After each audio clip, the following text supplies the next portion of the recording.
What's up, everybody, and aloha! Thank you all Hawaiians, both near, far, and everywhere in between. All of you who are non-Hawaiian, thank you for coming back anyway. I really do appreciate it. This is another episode of A Hawaiian Podcast, and you are right, this is A, with the EH, Hawaiian Podcast, but it also is a Hawaiian Podcast. And I'm your host, Kalei 2K. Hope you guys are enjoying your week. Hope you guys had a great and blessed week. Had a fun week myself. But like all life, there is some stuff I just want to share and talk about. There's going to be some good and some bad with today's episode.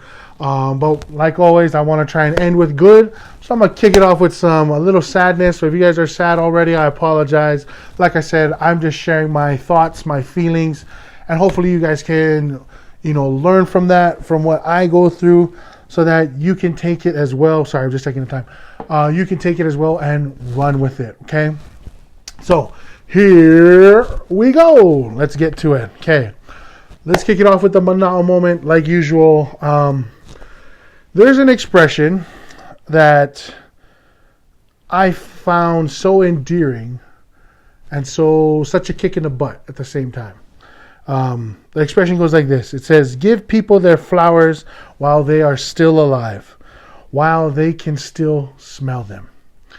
And the reason why I share this is because we've experienced the loss of family members. We're going home to Hawaii to go and visit these other families. Like, I lost one of my uncles a year or so ago. Was not able to attend his funeral. So when we go to, and I lost a cousin as well. So when we do get home, that's one of my plans, is to go and visit these sites. I also wasn't able to attend my other aunt's funeral services years ago. So I want to go and visit those burial sites, and of course, my cousin's family, and check on them and see how they're doing. If we run into them or if we have time to go and visit them, that's something that I would love to do. But if not, they know that I do love them. If I can't get to them, they know that my family and I love and support them and care for them a lot. And during that time that my family members were ill or going through hardships or whatever it may be, we sent out our love, we messaged them, we did whatever we could, because we live all the way out here in Utah, and my family lives back home in Hawaii. So, that's been something big on my mind as we're getting ready to go home to visit for a little while. So that's definitely something that I wanted to bring up today, because it's not that I live in regret. It's more so that I just wish we had more time. I wish we just had a little bit more time with these family members. One of my uncle that passed away, and my cousin, I guess, but we'll start with my uncle. My uncle that passed away, I started to talk to him more often. I started sharing more thoughts with him. He would call me to check up on me out here in Utah more often than ever before growing up. And when he did pass, when I heard that he did pass, I was sad, because I didn't get a chance. I did tell him goodbye. I did tell him I loved him. But at when I was on the phone with him, the last time I was able to talk to him, but I didn't think that he would pass. I honestly thought that he was in the hospital. On the phone, he didn't sound ill. He didn't cough. He didn't sound with any lack of energy. He sounded perfectly fine. He sounded like, yeah, it's just another day for me in the hospital. Kalei, I'm going to get through this, and I'm going to, go about my day. And that I am grateful for the fact that my brain said, ask questions. Ask him about life. Ask him certain things here and there. And one of my biggest things, I guess I do have a little bit of regret. I guess I can be honest with that. I feel like I do have somewhat of a regret, because I had planned that my next trip I was going to take home, I was just going to video record my uncle, ask him tons of questions, and just get all that on film. Put it on YouTube, whatever it may be, but something where my kids can experience what he went through in his life growing up. It's something that I wish I did with my father before my father passed when I was in high school.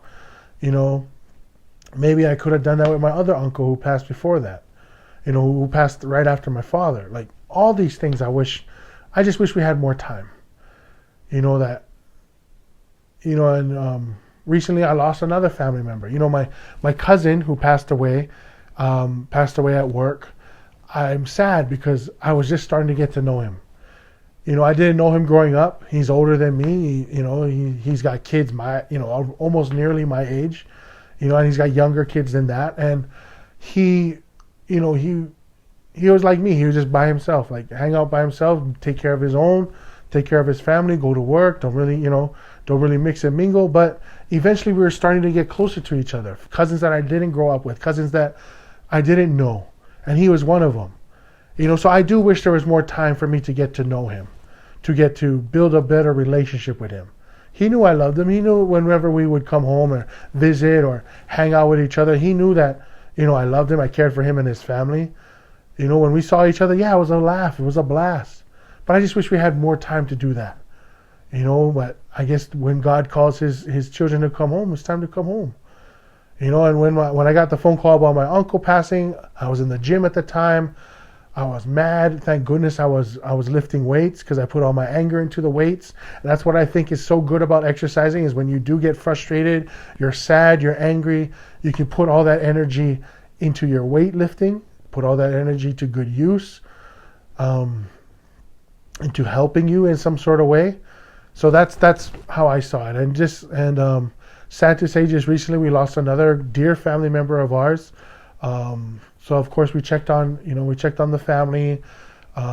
They're having their funeral services before we're able to come home, and that's fine. That's their kuleana, that's their responsibility. So that's on our agenda as well, our to-do list as well when we get home, is to visit these families, visit this burial site, whatever ceremonial site that this takes place at, to pay our respects. And I brought that up also because you never know. You never ever know what's going to happen. You never know if you're going to wake up. I've had near-death experiences more than once. I've cried and I've been thankful that I've gotten through them. I'm not dead. I'm alive. I'm able to talk. I'm able to spend time with my kids. But I just wish I had more time. It's like that song, One More Day. One more day, one more night, one more sunset, I'll be satisfied. But then again, I know what this would do, and leave me wishing still for one more day with you. So I do wish for a little bit more time. I do wish that we could do that. But at the same time, I also understand that that's life. And to give these people flowers, to appreciate them while they're alive. Appreciate, especially our kupuna, our elders, because there's so much history to be learned. There's so much knowledge and wisdom to be gained from the generation before you. And if you're able to sit down and talk and learn from them, it'll only benefit you. It'll only benefit those who listen, those who hear this information. Those who are willing to let that wisdom flow into their bodies, into their minds, and to put that wisdom into their own life and their own experiences. That's how you gain wisdom. That's how you gain personal experience, personal wisdom, is you gain the knowledge from others. You learn, okay, he did this messed up, and I'm going to do it better, so this is how I'm going to do it. So, with that being said, another thing that came up, with the passing of a family member, our landlord has also passed. He was an older gentleman, of course. He's been in this area for years and years and years. Guess how old he was before he passed? 103 years old. I had a landlord that was 103 years old and was still walking around. I had a chance to talk to his son, who's, he's not my age, but I told him, when I saw him, I met him, I shared my condolences. My wife found out about the passing of his father, so on and so forth. So we're talking, and he said, my dad was a special man. I said, yeah, from the little that I had as a relationship with him, he seemed very, very nice. He seemed very, very calm, very settled, but very determined to keep moving. He said, yeah, my dad was always like that. And he was always brag, hey, I'm 103 and 6 months old. I'm 103 years and 6 months and 2 days old. That's what he would keep doing, keep saying, because he bragged that he was that old. And this guy would walk down the sidewalk to the end of his street, turn around, and walk right back. Every single day. And then when it would snow, he would walk laps in his house because he knew he had to stay active. He had to stay walking. And it was a daily routine for him. And that's just amazing at 103. And get this, the son explained to me, he said, my father passed sitting in his chair. He told all of us that when he dies, he wants to die sitting in his chair in his home. Does not want to die in a hospital. And that's exactly how he passed. They said he was sitting in his chair, he had a bill in one hand and the day's newspaper in the other. He closed his eyes and he went to sleep, and he went to go meet his father in heaven. Beautiful, beautiful way to go. That's something that taught me, that's something that I think, how would I want to pass? I would want to pass on my feet, or maybe not on my feet, like in a chair, in my home for sure.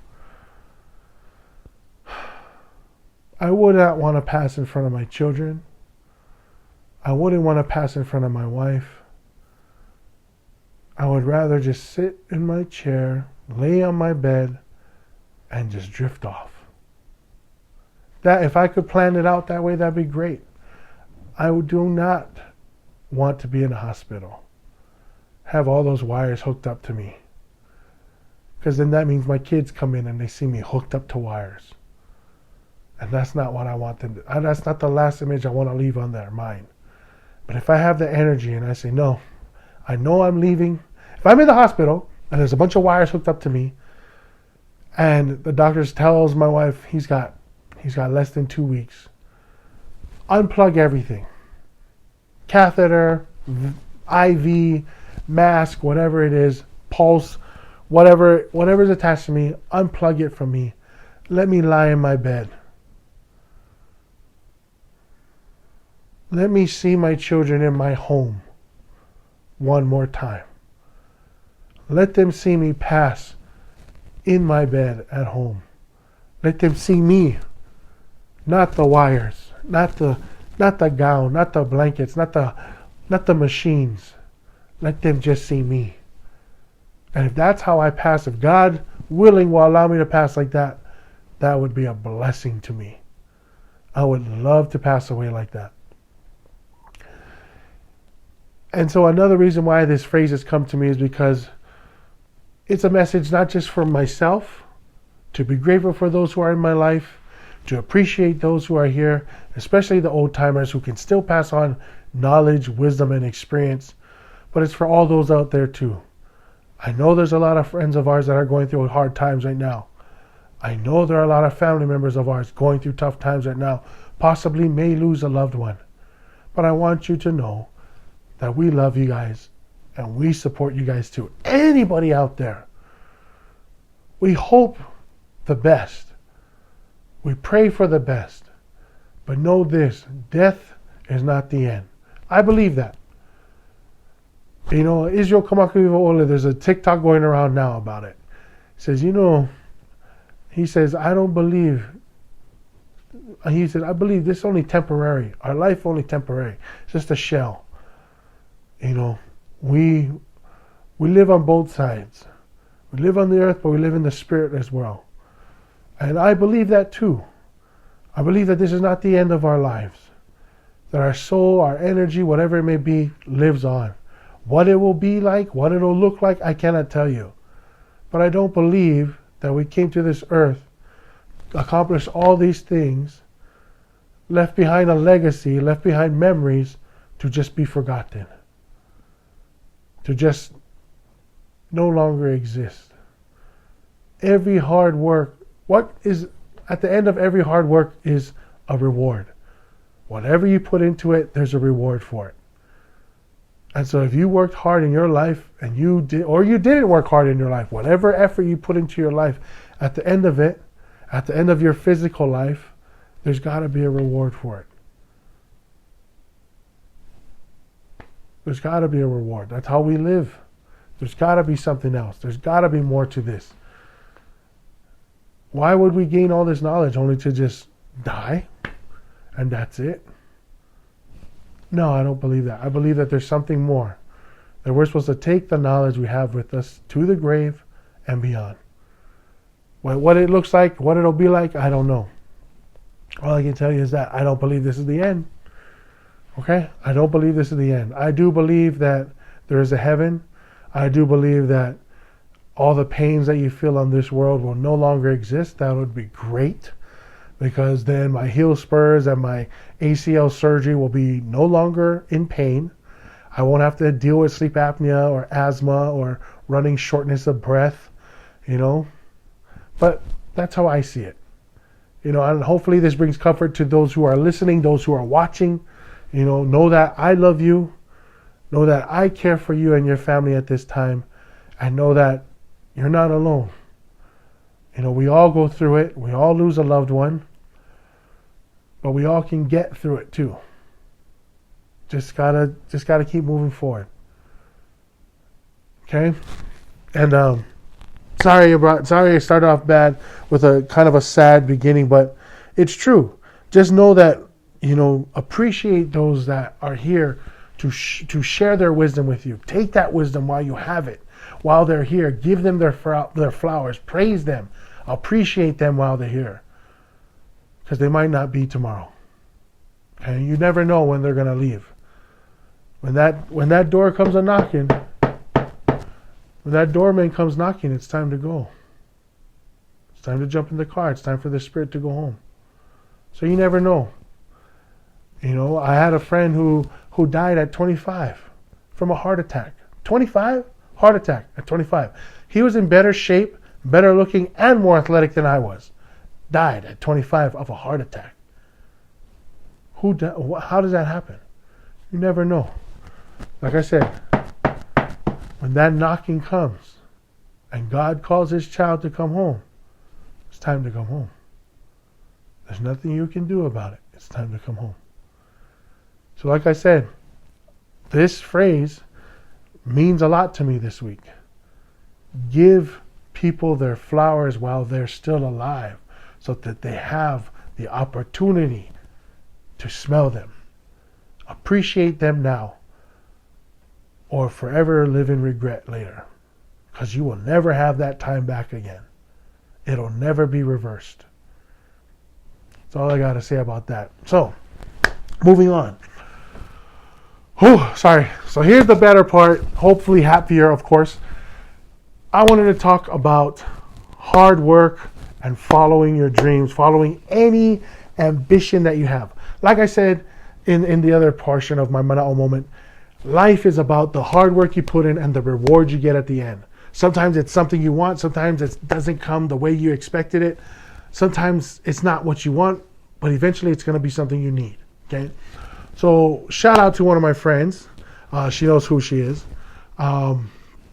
She came up with this concept for a game, and she was able to create a prototype and share that with us. And I look at it like, wow, we played the game. It was fun. She had little twists and turns on it. The concept was easy to grasp. Of course, a couple more rounds on it. It's teaching you how to make money, how to be a little bit ruthless, but have fun at the same time. And what's so cool about it was that it was dealing with the culture of Hawaii, not necessarily Hawaiian culture, but the culture of Hawaii, which is multiple cultures: Japanese, Chinese, Filipino, Hawaiian, Samoan, Tongan, Micronesian. All these different types of cultures live in Hawaii, right? So she created this game that she brought over. It was a prototype. It's a card game, so it was a prototype. She just had laminated sticky notes and stuff. And we played it, and it was great. And she's, right now, she's putting in the work to get this to be finalized, eventually become an actual game itself. She's played it with her family members. They've given her feedback. She's played it with us. We've given her feedback, maybe more ideas on top of that. But what I am so proud of her about doing is she's going with what she feels is something that would be fun. She's not in it for the money. Yes, of course, if it does sell very well, she can make good money from it. But her initial reaction was, how come I can't make a Hawaii? Why can't I make a card game for Hawaii? Why can't I do that? Why don't I do that? This would be great. It's a great idea. And so she's doing it. She's putting in the work. She's putting in the hours on top of having the job that she already has. On top of supporting her household like she has to do. Like, that's her responsibility as well. She's doing this and putting hours into something that she also has a deep passion for. And so it got me thinking, like, for all of us who work just to work, like I'm working just to work, to provide, to fulfill a responsibility, to fulfill the roles of being a father. That's what I'm doing right now with my job. That's how I feel. But honestly, I would rather follow my passion and do that, which is singing. Podcasting is another good thing. I love to talk with people. Making music, producing music would be another thing. But I have songs written down that I would love people to hear and to see if they like it or not. I love performing and playing music. That's a passion of mine. So besides me working, I don't want this to be about me. I want to focus on her. But besides just having a job, you're still able to fulfill the passion you have on the side. And a lot of times, successful people have said, follow your passions, follow your dreams. If you're able to start off at a young age and fulfill your passions at a young age, where your financial situation isn't terrible, like you're not providing, you don't have a lot of bills to cover. Like, say you live with your parents and they're covering your bills, and they're like, okay, fulfill your passions, fulfill your dreams, go and do that. Good for you. But if you're in the situation like me, where I have to do a job that takes up 8 to 12 hours a day of my time, and I want to do the things that I'm passionate about on the side with whatever gaps in between that I can fulfill that, then I have to do that. If that means I have to wake up at 3 o'clock in the morning to fulfill my passion, to give my passion and my dreams 2 or 3 hours a day, then that's what I'm going to do. And so for my friend, that's exactly what she's doing. She's putting in hours on the side to fulfill the goal or dream that she has, that she wants. Same with anybody else, okay? And that's it's so intriguing to me, because I heard it on TikTok multiple times. For example, one of these guys, he was a real estate agent. He said, I worked this job, and then I started flipping homes on the side. And he said, but eventually I fell in love with flipping homes to the point where I was flipping homes and making more money than my job. So that's when I got rid of my job and I could focus on what I was passionate about. But in between that transition, you're working twice as hard, because but eventually you want your passion to be better. So you're making quality decisions about your passion and your dream and your goal, more so than you are about the job that you have. So that's what I'm trying to focus on too, is providing quality, precision, practice, preparation, all that stuff for my goal to do this as a podcaster, to perform music. I'm trying to practice 1 or 2 hours a day on my music, fixing notes, critiquing myself, how to perform it, what key to sing it in, all that stuff, key changes, whatever chord, whatever it could be. That's what I'm trying to do on the side, along with this podcasting and then my job that takes up most of my time. Because eventually, I do believe that this podcast and my passion for music will take over the job that I'm doing now and provide for my family. And so when I was looking further into this, I heard about the Beatles. And now everybody knows the Beatles. If you don't know who the Beatles are because you're too young, they're basically a group from England, an English group back in the day that came to America and just killed it. Killed it with music, were just rock stars making just hit after hit after hit. They were just the white boy bands that just destroyed people, okay? So I heard that they would perform at these clubs, bars, whatever, basically be on stage for 6 hours, just constantly playing music. At whatever nightclub they were at, whatever stage they were on, they were there all day long, playing. There's even something they said that they would write songs every single day for 3 months straight. They had to come up with a new song all the time, just bang, bang, bang, bang, repetition, practice, because that was something that they wanted to do, something that they had passion for. Eventually, their skills grew, their stage presence evolved, their flow, the way that they became musicians, the way that they blended music, all of that, all their talents, all the skills that they gained, because they had the talent of playing, they had a talent of singing, but to put that talent along with skills and performance and stage presence, all that had to go together. It took hours and hours and hours to become these great rock stars that they became. Now, do I have that amount of time? Can I stay on stage for 6 hours?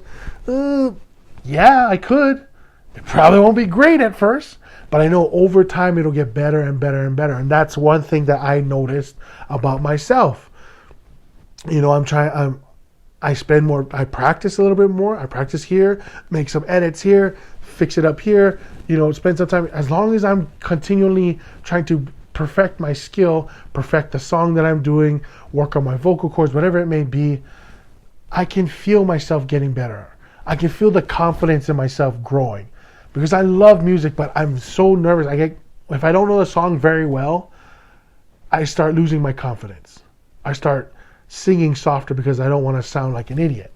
But I do sound like an idiot because I'm singing soft when the song can't be heard to begin with. So I'm working on that, which means I'm practicing more, all this other stuff, and my friend is doing the same thing.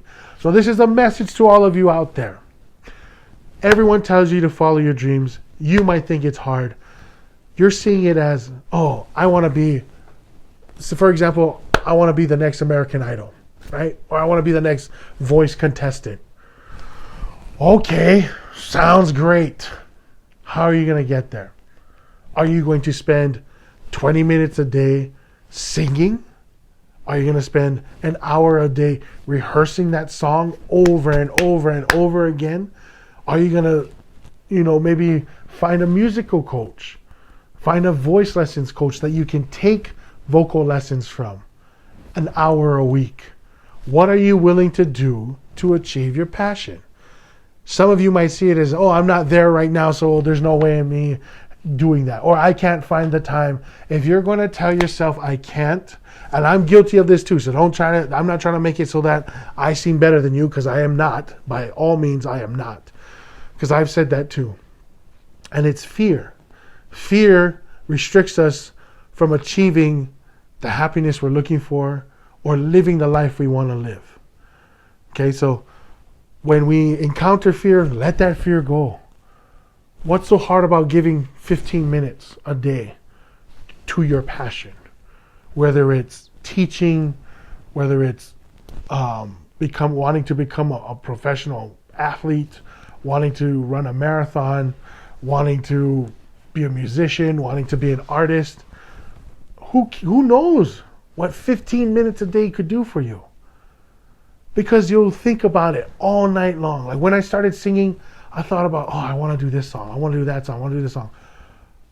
And I would get the lyrics. I would listen to the song. I would write the chords down as fast as I could. Because I thought, oh, more songs, more better. No. Now I've got, I don't know, like almost 300 songs in my catalog that I know how to play. But can I play them well enough to perform them? No, I cannot. So now I'm going through all my songs again, listening to them, figuring out a flow. If I can throw in a bass line, I'll throw in a bass line. Learning the strumming patterns, singing them over and over again. Where can I throw the looper in here? So I'm trying to make it performance ready now to provide $1 instead of 4 quarters, to provide a gold coin instead of 4 quarters. You know what I mean? To do better than I did before. And I do believe that if you have a passion for something and you spend a little bit of time here and there and you perfect it along the way, you'll eventually see that your passion can take over what you are currently doing as a job, financially wise. And so I know somebody who was trying to become a beautician. Then she realized it's not something she wanted to do, it's just a hobby that she had. And that she really does care for animals. She cares for animals. She'd rather be a veterinarian than a beautician or whatever, somebody who does cosmetician, whatever it's called. So I told her, does that make you happy? Oh yeah, I love taking care of animals. Does it make you happy? Yeah, to take care of animals makes you happy. Yes. Okay, then go and do it. Because if it's gonna make you happy, then who's like, yes, it's work. Yes, there might be some days where you don't like it. But if the baseline of your occupation is your happiness, you're happy to do this job, like literally you can wake up and do it at an instant, then yeah. If somebody called me at 2 o'clock in the morning and said, hey, Kale, I'll pay you $100. Come down here. I need you to play for 30 minutes. All right, I'm going. No problems asked. Even if I live to just play music and have fun. It's fun for me. It's joyful for me. So that's what I hope you guys out there who are listening, who are watching, you take that into consideration. Do something that makes you happy. Spend 15 minutes a day doing something that makes you happy. Or else you're living a life that, yeah, you might have millions, but you're not fulfilling anything. Your happiness is still missing. I think that people who may be rich but aren't fulfilling the happiness, that's what that emptiness is in your heart. Are you happy doing what you're doing? And if honestly you're looking at yourself and the answer is no, then you're not filling your life with joy. Go out and do something that makes you happy. If you don't know what that is, do whatever then. If you have no idea what makes you happy, there's got to be a bulletin in your neighborhood somewhere that has all these different activities. Oh, like Yes Man. Do I want to learn Korean? Sure. Do I want to skydive? Sure. Do I want to learn guitar? Sure. Yes, yes, yes, yes. Start saying yes to opportunities. Maybe you'll find something you're passionate about along the way, and then it'll click for you, and you'll find happiness. I would rather be a poor man who lived a happy life than a rich man who lived an unfulfilled life. And that's the truth. Okay? Alrighty. Hopefully you guys take my advice. Oh my gosh. Okay. Let's move on to the next topic. It's news to me. All right. So we're going to get into a big topic later, but I just wanted to share this because it's crazy cool. I was driving past this building out in Spanish Fork, Utah, and it's called the Hive Trampoline and Adventure Park in Spanish Fork, Utah. So it's this new facility that just got put up. Basically, it's like a bounce event center place. So I'm going to read off some stuff from it. First of all, I saw some kids going to this building right after school, so I was like, maybe I should look into what it is. And I looked up the website. Some of the attractions would include a never-ending court of trampolines, basically what it feels like, and over a dozen other trampoline-based attractions ranging from interactive game field dodgeball, dunking hoops, which is cool, an obstacle course, interactive trampoline games, and airbag pits, and even the world's first trampoline tetherball court. That sounds like fun. Who's played tetherball? I don't even think kids know what tetherball is nowadays. But I was the master at tetherball, okay, in 3rd grade. Yeah, that's right. 26 years in running. Let's see. Utah's largest inflatable park, which covers over 7,500 square feet of inflated fun. The inflatable area will include extreme slides, obstacle course, volcano climbing, wrecking ball, the largest throne you'll ever see or sit on, and even a dedicated toddler arena. Cool. Good place for toddlers. And of course, there's a multi-laned ninja course. So this looks like it's going to be so much fun. If you want to take a look at it, go to www.hiveparks. That's HIVEPARKS.com. And you can book events there. You can book parties there. It'll show you all of that. It'll show you an address, pictures, whatever you need. Go ahead and take a look at that. I'm sharing it because it's something new in our town. I'm not sharing it because I'm getting paid by them, which would be nice, but I'm just sharing it because I might want to take a look at it. All right, so here's the biggest news to share from passenger to pilot. And this is from NBC News. So you know how jobs say, no experience required. Come on down and apply for this job. Well, this is exactly what this guy did, okay? He had no experience. He had no reason to be up in this area until the situation took a turn for the worse. Okay, so this executive of an interior design company, gentleman, landed a plane in his slippers, his flip-flops, without ever having a pilot's license or flying a plane to begin with. A man by the name of Darren Harrison heard his pilot say that he wasn't feeling well. And then he saw the pilot slump over the airplane controls and send the aircraft into an effing nosedive. A roller coaster version to be exact. So Harrison sprung into action. He became Captain America. He pulled the dude out of the cockpit. And Harrison climbed into the seat. He removed the pilot and took over the controls. He then called air traffic control at Fort Pierce and explained what the hell was going on. He's basically like, yo, guys, I'm in a plane right now. I have no idea what the hell I'm doing. But my pilot has passed out, and I'm trying to fly the plane. Never flew a plane before. I need help. You guys think you can help me out? Plus, I don't have shoes on. I just have my flip-flops, my slippers on. So, yeah, anybody can help me out. He explained he had no flight experience. So a man by the name of Robert Morgan, who was an aircraft flight instructor, got on the comms with Harrison and was able to walk him through the process of landing the plane. First of all, take it out of the Velocicoaster nosedive and let's level this bad boy out. First, he pulled out of the nosedive and then slowly started descending towards the ground, towards an airport. Departures and all aircrafts at Palm Beach International Airport were grounded for the moment being, and emergency responders were dispatched and were awaiting the arrival of this plane in case any crap happened while they tried to land. Whether it got started a fire, whether it crashed, whatever. They were just there ready and prepared for the worst. A lot of vehicles were moved away from the runway. Eventually, as you know, Mr. Morgan is talking with Mr. Harrison about landing this plane. There's like a 10-second window where the plane totally disappears from radar view. And then Morgan's like, hey, are you okay? Okay, what's going on? Mr. Harrison says, yeah, how do I stop the plane? I'm just rolling here. So eventually they tell him how to stop the plane. The plane comes to a halt. The passengers were all tended for. Of course, the pilot was looked at, but no major crashes. So congratulations to Mr. Darren Harrison for landing a plane even though you had no idea what the hell you were doing. I am just grateful that you were able to bring home, the people who needed to come home from the Bahamas to Florida. I don't know if your wife was on there, but if she was, good job, my man. Good job. And thank you for saving the pilot's life as well, because that nosedive could have destroyed everybody in there. I did lose a friend to a plane crash, so I do know what they're talking about. Oh, shoot. Ouch. Spilt my tea.